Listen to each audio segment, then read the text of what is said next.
മണ്ണെണ്ണ വിതരണത്തിൽ സംസ്ഥാനത്ത് കടുത്ത പ്രതിസന്ധി. നമസ്കാരം, കൊട്ടാരക്കര മീഡിയയിലേക്ക് സ്വാഗതം.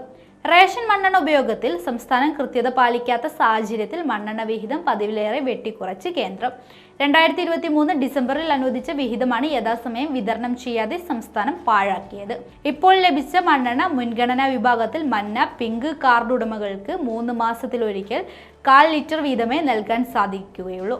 മുൻപ് മഞ്ഞ കാർഡുകാർക്ക് 1 ലിറ്ററും പിങ്ക് കാർഡുകാർക്ക് 1/2 ലിറ്ററുമാണ് ലഭിച്ചത്. വിതരണം കുറഞ്ഞതോടെ ആകെ അവതാളത്തിലായ റേഷൻ കടയുടമ വിതരണ സംഘടനകൾ മണ്ണെണ്ണ വിതരണത്തിന് എടുക്കാൻ സാധിക്കില്ലെന്ന കാരണം കാണിച്ചു പൊതുവിതരണ വകുപ്പിന് കത്ത് നൽകുകയുണ്ടായി. കുറഞ്ഞ വിഹിതം ഏറ്റെടുക്കുമ്പോഴും കൈകാര്യ ചെലവ് നിയന്ത്രിക്കാനാവാത്തതാണ് വ്യാപാരികളുടെ എതിർപ്പിന് ഇടയാക്കിയത്. ഏപ്രിൽ മുതൽ ജൂൺ വരെയുള്ള കാലയളവിൽ 11.64 ലക്ഷം ലിറ്ററിന്റെ കുറവാണ് വരുത്തിയതെന്നാണ് കേന്ദ്രം പെട്രോളിയം വകുപ്പ് മന്ത്രാലയത്തിന്റെ അറിയിപ്പ്. മുൻവർഷം 19.44 ലക്ഷം ലിറ്റർ ആയിരുന്നു ത്രൈമാസ വിഹിതം. 2023 ഡിസംബറിൽ അനുവദിച്ച വിഹിതം ഏറ്റെടുക്കാൻ വൈകിയതോടെ 13.36 ലക്ഷം ലിറ്റർ മണ്ണെണ്ണ ഈ വർഷം അവസാന റേഷൻ കടകളിൽ ശേഷിച്ചു.